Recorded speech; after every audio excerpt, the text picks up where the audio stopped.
안녕하십니까. 존중희 목사입니다. 9월 20일 금요일 매일 성경 묵상입니다. 열왕기하 9장 27절에서 37절의 말씀입니다. 유다의 왕 아하시야가 이를 보고 정원의 정작길로 도망하니 예후가 그 뒤를 쫓아가며 이르되 그도 병거 가운데에서 죽이라 하며 이블르암 가까운 구르 비탈에서 치니 그가 무깃도까지 도망하여 거기서 죽은지라. 그의 신복들이 그를 병거에 싣고 예루살렘에 이르러 다윗성에서 그들의 조상들과 함께 그의 묘실에 장사하니라. 아합의 아들 요람의 제11년에 아하시야가 유다 왕이 되었었더라. 예후가 이스라엘에 오니 이세벨이 듣고 눈을 그리고 머리를 꾸미고 창에서 바라보다가 예후가 문에 들어오매 이르되 주인을 죽인 너 시므리여 평안하냐 하니 예후가 얼굴을 들어 창을 향하고 이르되 내 편이 될 자가 누구냐 하니 두어 내시가 예후를 내다보는지라. 이르되 그를 내려 던지라 하니 내려 던지매 그의 피가 담과 말에게 튀더라. 예후가 그의 시체를 밟으니라. 예후가 들어가서 먹고 마시고 이르되 가서 이 저주받은 여자를 찾아 장사하라. 그는 왕의 딸이니라 하매 가서 장사하려 한즉 그 두골과 발과 그의 손 외에는 찾지 못한지라. 돌아와서 전하니 예후가 이르되 이는 여호와께서 그 종 디셉 사람 엘리야를 통하여 말씀하신 바라. 이르시기를 이스라엘 토지에서 개들이 이세벨의 살을 먹을지라. 그 시체가 이스라엘 토지에서 거름같이 밭에 있으리니 이것이 이세벨이라고 가리켜 말하지 못하게 되리라 하셨느니라 하였더라. 아멘.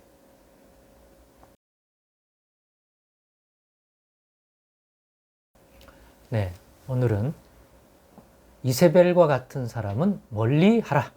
이세벨과 같은 사람은 멀리하라 라는 제목으로 묵상 나눔을 갖겠습니다. 잘 아시겠지만 이세벨은 북이스라엘 왕 아합의 아내가 된 여인입니다. 이 이방 여자예요. 그리고 이 여인은 어렸을 때부터 자기 집에서 섬기던 그 바알 신앙에 투철한 사람이고 바알 신앙의 전도사 역할을 시집에 와가지고 북이스라엘 왕 아합의 아내로서 이스라엘은 물론 유다에 이르기까지 바알 신앙을 퍼뜨리는데 일조한, 그래서 사실 평생의 대적이 엘리야예요. 엘리사의 스승이었던 엘리야. 엘리야가 유일하게 이세벨의 이러한 일들이 악하다고 계속해서 말하고 이것이 하나님의 진노를 사서 그로 인하여 분명히 심판을 받을 테니까 이세벨은 물론이고 아합 왕과 북이스라엘 사람들은 또 유다 사람들은 따르지 말라. 그것은 하나님 기뻐하는 게 아니다. 우리 하나님 여호와가 유일하신 하나님인데 어찌 바알 숭배를 하느냐.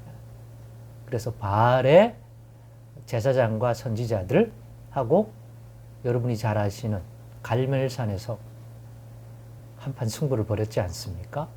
당연히 하나님이 누구의 말을 들었겠습니까? 엘리야의 말을 들었겠죠. 그러면 시대가 바뀔 줄 알았는데 웬걸요? 이세벨이 얼마나 강철 여인이냐면 눈 깜짝 안 하고 오히려 엘리야를 잡아서 복수하겠다고 바알의 제사장들과 선지자들이 그날에 완전히 죽었거든요. 그 피해 대한 복수를 엘리야에 하겠다고 난리를 지기죠.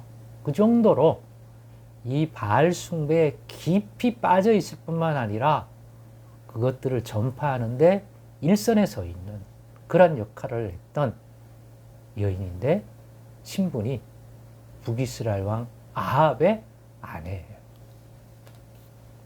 그랬기 때문에 이 여인과 관련되어 엮여서 연관되어 있는 사람들은 다 그 영향을 받게 되었습니다. 이 여인에게 여호와 하나님을 경외하는 영향을 주는 사람은 없고 이 강력한 이 여인에 오히려 영향을 받아 끌려다니는 그런 관계성을 가지게 돼요. 그래서 제가 오늘 제목은 쉽게 잡았습니다. 이런 사람, 이런 우상숭배의 전사와 같은 이런 역할을 하는 하나님이 진노할 수밖에 없는, 율법에도 물론이고 오늘날에도 하나님이 가장 싫어하는 것이 우리 하나님 위에 다른 신은 우상인데 그 우상을 자기가 섬길 뿐만 아니라 그것이 진짜 신이라고 전파하면서 사람들을 그렇게 이끄는 미혹하는 일을 하는 사람이라면 얼마나 하나님이 진노하겠습니까? 때가 되면 하나님이 참고 기회를 주다가 때가 되면 심판하십니다. 그 심판을 이세벨이 아무리 독한 마음을 가진다 하더라도 이길 수 있겠습니까? 여호와를 모르니까 그런 행동을 하죠. 그러니까 엮이면 안 돼요.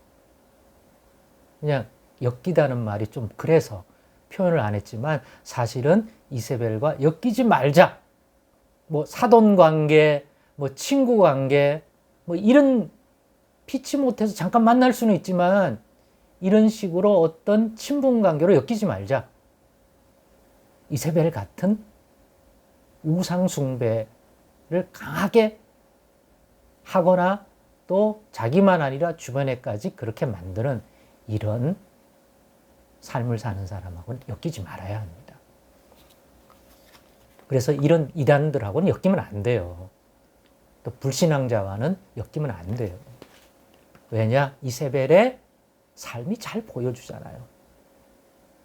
하나님이 진노를 산다는 것을 알려줌에도 불구하고 아합 왕은 내심 그런 두려움이 있지만 워낙 아내 된 이세벨이 강력하니까 거기서 못 벗어나요. 그렇다면 그의 아들이 누굽니까? 그의 아들이 바로 두 번째 아합 뒤를 이어 그 가문의 왕이 되는 요람이에요. 그리고 요람은 여호사밧, 그때 유다 왕이 여호사밧입니다. 여호사밧은 그래도 여호와 하나님을 경외하는 그러한 면을 가지고 있던 유다 왕이에요. 그런데도 아합과 가까이 지내는 그러한 삶을 살았습니다.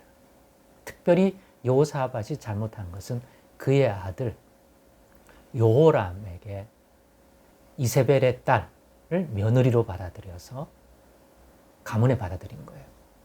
엮여버린 거예요. 엮여버린 거예요. 그러니 그 딸이 그런 어머니 밑에서 자랐는데 오죽하겠습니까? 그러니 여호사밧, 유다왕 여호사밧의 아들인 여호람인데 여호람이 아버지와 다윗의 길을 가지 아니하고 자기 아내 된 이세벨의 딸의 영향을 받아서 아합 왕이 걸어갔던 길을 가는 거예요. 결국 하나님의 진노를 받죠. 그리고 그 여호람의 아들, 즉 이세벨의 딸이 시집와서 유다의 왕의 부인이 되었다가 낳은 아들인데 그게 아하시아고 아하시아가 여호람에 이어서 또 유다의 왕이 됩니다. 그리고 그 어머니의 영향을 받으니까 당연히 예상하죠.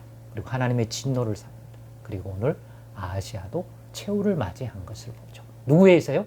예후에 의해서. 그리고 오늘 또 예후에 의해서 영향을 받은 사람은 요람은 물론이고 북이스라엘 왕 보니까 저기 누굽니까? 아들 된 요람 이스라엘 왕이죠. 심판받습니다. 사위였던 이세벨의 사위였던 요람과 또 그의 아들인 아하시아. 아하시아는 결국 이세벨에게는 외손자가 되는 형태가 돼요. 외손자도 예후에 의하여 심판을 받죠. 그 다음에 이세벨 자신이 오늘 본문에 보면 때가 참에 엘리야 선지자 때 예언한 그 말이 그날에 이루어지는 그러한 심판을 받은 걸 보게 됩니다. 그러니요. 결론입니다. 이런 이세벨 같은 사람은 멀리해야 됩니다. 어떤 형태라도 엮이지 마십시오. 혹 인간적으로 권력을 갖고 있고 부를 갖고 있으니까 친하게 지내면 가까이 연을 맺으면 육신적으로 도움이 되리라 하는 생각 가질 수 있는데 절대로 엮이지 마십시오. 제발 그런 미혹은 이겨내십시오. 그리스도인답게. 하나님의 진노를 사는 것이 분명한데 왜 그 일을 합니까?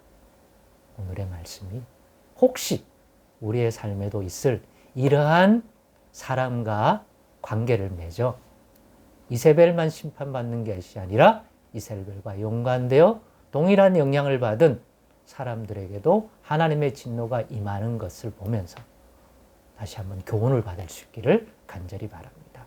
기도하겠습니다. 하나님 감사합니다. 분별력 주셔서 미혹되지 않도록 도와주시옵소서. 예수님의 이름으로 기도드리옵나이다. 아멘.